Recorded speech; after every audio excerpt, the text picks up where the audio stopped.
խորհենք այդ մասին եւ գանք հասնենք մեր հայրենիքը, որտեղ որ հավիտյան պետք է լինենք մեր Տեր Հիսուս Քրիստոսին հետ։ Հիսուս այդ անունը անուշ է մեզ։ Շատ անգամ երգում ենք, ասում ենք եւ պետք է որ խորանանք։ Ասում է 7-րդ գլխի մեջ Մատթեոսը ասում է որ խորացավ եւ հիմքը դրեց քարին վրա։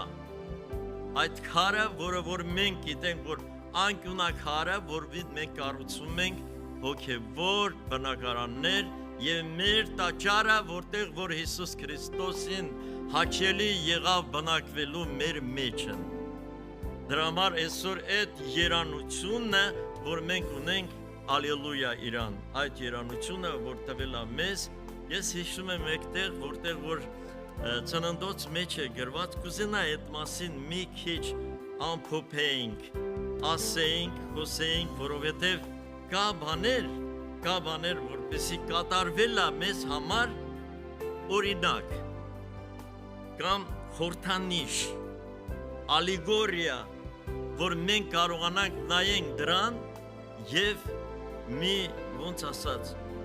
մի բան քաղենք ընդեղից, շնորհքը վերցնենք այդ օրինակները, այդ կյանքը տրված է նրա համար, մարդկանց սխալները նույնպես, մարդկանց սխալները, որոնք իրենց կյանքում բաց թողված սխալները, որ կարողանան ուղղվեն եւ նորից վերականգնվեն, գոտեպնդվեն, կանգնեն Տիրոջ առջևը։